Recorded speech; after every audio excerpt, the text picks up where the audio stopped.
Video में आगे बढ़ने से पहले अगर आप इस चैनल पर नए हैं तो प्लीज़ वीडियो को लाइक करके चैनल को सब्सक्राइब कर दीजिएगा ताकि आने वाली वीडियोस की नोटिफिकेशन आपको टाइम टू टाइम मिलती रहे। इस कहानी के स्टार्ट में हमें एक आर्मी बेस को दिखाया जाता है जहां पर कुछ आर्मी ऑफिसर्स बैठकर एक एक्सपेरिमेंट पर बात कर रहे थे।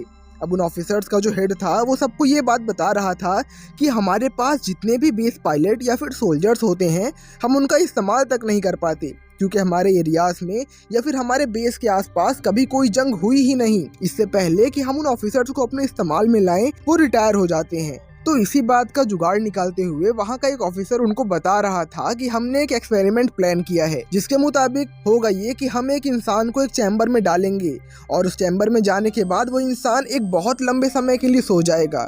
फिर जब हमें उसकी ज़रूरत होगी हम उसको वैसे ही बाहर निकाल लेंगे और चैम्बर में होने की वजह से उस इंसान की ना उम्र बढ़ेगी ना ही उसे थकावट महसूस होगी और इस तरह हमें अनलिमिटेड सप्लाई ऑफ सोल्जर्स लगातार मिलती रहेगी। लेकिन इस एक्सपेरिमेंट को कंडक्ट कराने में अभी एक सबसे बड़ी दिक्कत थी। वो ये थी कि एक्सपेरिमेंट हमने अभी तक किसी भी इंसान पर किया नहीं है। एक्सपेरिमेंट करने के लिए हमें दो लोगों की ज़रूरत होगी, एक आदमी और एक औरत। आदमी का जुगाड़ तो वो अपने डिपार्टमेंट से ही कर लेते हैं। उसका नाम था जॉय। जॉय हर काम में बहुत ज़्यादा कमज़ोर था और इसकी अपनी कोई फैमिली भी नहीं थी और इसके साथ दूसरी एक लेडी थी। ये लोग को बेवकूफ़ बनाने में बहुत ज़्यादा माहिर थी।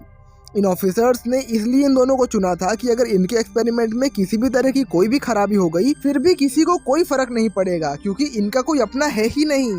अगले सीन में हमें दिखाया जाता है कि वो दोनों लोग उसी चेम्बर के आसपास बैठाए गए हैं। दरअसल वो लेडी इस एक्सपेरिमेंट को लेकर बहुत ज़्यादा डरी हुई थी। जॉय उसको समझाता है कि देखो तुम्हें डरने की कोई ज़रूरत नहीं है, ये एक्सपेरिमेंट हमसे पहले जानवरों पर किया जा चुका है। वहीं कुछ देर बाद उन दोनों को उसी स्लीपिंग चेम्बर में यानी कि उस बॉक्स में डालकर सुला दिया जाता है। कुछ दिनों के बाद हम उस ऑफिसर को देखते हैं जिसने एक्सपेरिमेंट शुरू किया था। दरअसल उसे अब पुलिस पकड़ लेती है क्योंकि वो ड्रग्स के सिलसिले में बहुत अंदर तक घुसा हुआ था। वो एक ड्रग रैकेट चलाता था जिसमें बहुत सारे लोग शामिल थे। अब क्योंकि उनका ये एक्सपेरिमेंट बहुत ज़्यादा कॉन्फिडेंशियल यानी कि सीक्रेट था तो उनको उन दोनों के बारे में पता भी नहीं था कि दो आदमी को चेम्बर में डालकर कहीं रख दिया गया है। अब धीरे धीरे वक्त गुजरने लगा और देखते ही देखते लगभग 500 साल बीत गए। इसके बाद हमें 500 साल बाद का समय दिखाया जाता है जहाँ के लोगों की दिमागी हालत बहुत ज़्यादा कमज़ोर हो चुकी थी। साल था 2505 का। यहाँ पर जितने भी लोग थे वो सब बेवकूफ़ थे। यहाँ तक कि इस समय के लोगों में बिल्कुल भी बेसिक मैनर्स तक नहीं थे। खैर अगले सीन में हमें गार्बेज माउंटेन को दिखाया जाता है जो कि वहाँ के समय के लोगों ने बना रखा था। दरअसल वो लोग कचरा एक जगह इकट्ठा कर देते थे और अब उस कचड़े का पूरा पहाड़ बन चुका था। एक दिन वो गार्बेज माउंट इतना ज़्यादा ऊपर तक आ गया था कि वो नीचे गिरने लगता है और उन दो में से एक चेम्बर एक आदमी के घर में आकर गिरता है। वो चेम्बर वो बॉक्स खुद ही खुल जाता है और उसमें से जॉय निकलता है। जॉय बहुत ज़्यादा शॉक्ड था क्योंकि वो इतने ज़्यादा सालों से सो रहा था। वो बहुत ज़्यादा थका हुआ भी था। वो उस आदमी से पूछता है कि आखिर हमारा बेस कहाँ है, जिस पर दूसरा आदमी रिप्लाई करता है कि कौन सा बेस बे। जॉय अपने डिपार्टमेंट अपने आर्मी बेस की बात कर रहा था मगर वो आदमी इस बात पर जॉय को अपने घर से उठाकर बाहर फेंक देता है कि अरे यहाँ कोई आर्मी बेस वेस नहीं है, निकल यहाँ से। जॉय को कुछ भी समझ में नहीं आ रहा था कि आखिर ये हो क्या रहा है।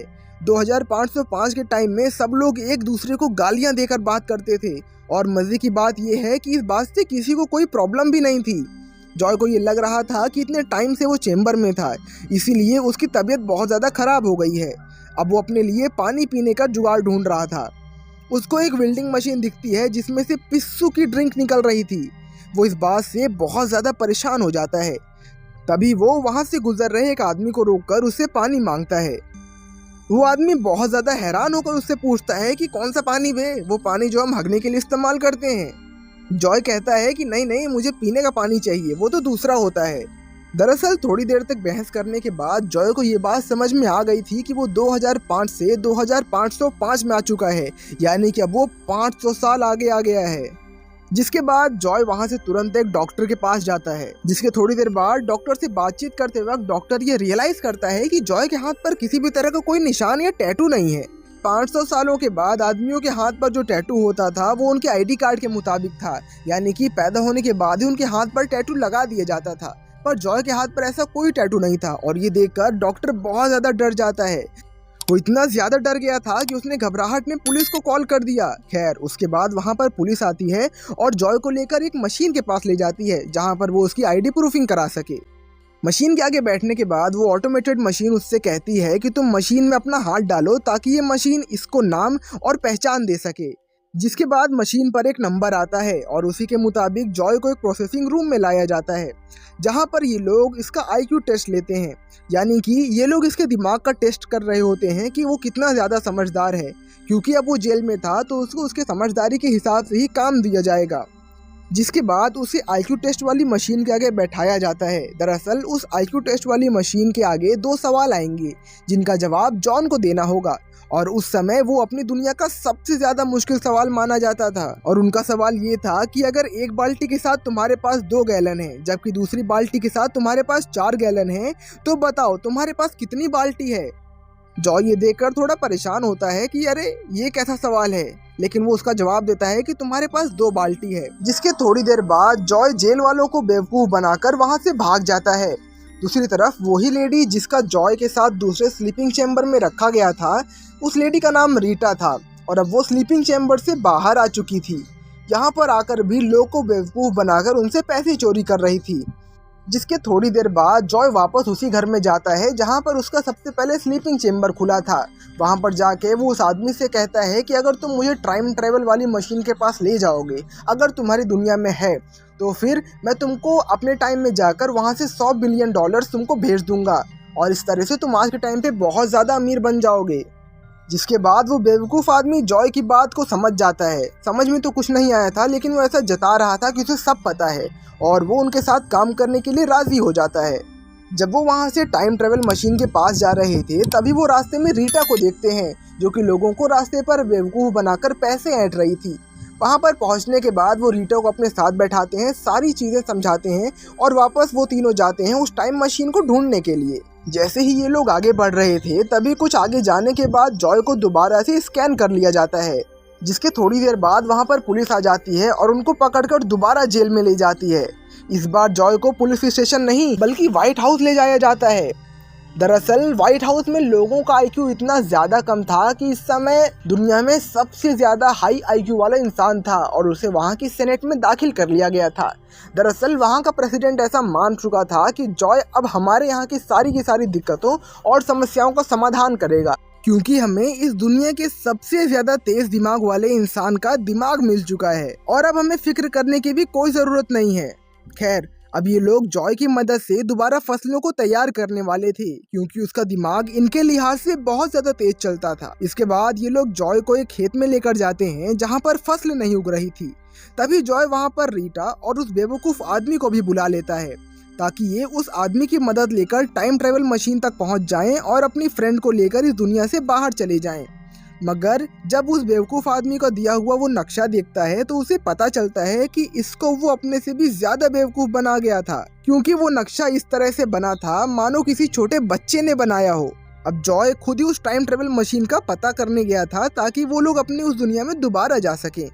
इसके बाद जब जॉय वहाँ पर फसलों को चेक करता है तो उसे पता चलता है कि ये लोग फसलों में पानी की जगह कोई एनर्जी ड्रिंक मिला रहे थे और इसी वजह से वहाँ पर फसलें उग नहीं रही थी।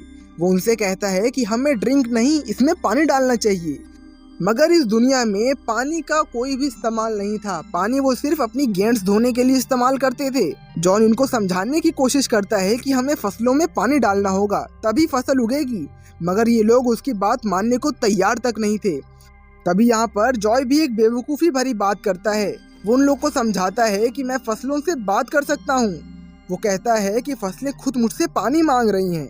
ये बात इनको अब समझ में आ गई थी कि ये सच नहीं था, मगर इन्हें फसलों को तो बचाना ही था। जिसके बाद जॉय के कहने पर उस इलाके के सारे खेत में एनर्जी ड्रिंक की जगह पानी मिलाकर वहां पर उगाई शुरू करी गई। ऐसे ही करते करते कुछ दिन बीतते गए, लेकिन कुछ दिन बाद जब जॉय सोकर उठता है तो वो देखता है कि उसके महल के आगे यानी कि व्हाइट हाउस के आगे बहुत सारे लोगों का जमावड़ा लगा है और वो जॉय को गालियां दे रहे हैं। वो उस पर पत्थरबाजी कर रहे हैं मानो जॉय ने कोई कत्ल या फिर कोई बहुत बड़ा काम कर दिया हो। दरअसल जॉय ने जिस एनर्जी ड्रिंक को हटाकर वहां पर पानी का इस्तेमाल करने की सलाह दी थी, उस कंपनी के एम्प्लॉयज उससे बहुत ज्यादा नाराज थे, क्योंकि ऐसा होने के बाद उस कंपनी का रेवेन्यू लगभग 0 पर आ गया था और उन लोगों की जॉब चली गई थी और इसीलिए वो लोग व्हाइट हाउस पर हमला कर रहे थे। इतना ही नहीं, वो लोग ये भी डिमांड कर रहे थे कि अब जॉय को फांसी की सजा सुना देनी चाहिए।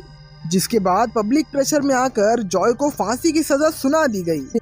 और वो कर भी क्या सकते थे, पेड़ तो उगा नहीं पाया था जॉय अभी तक।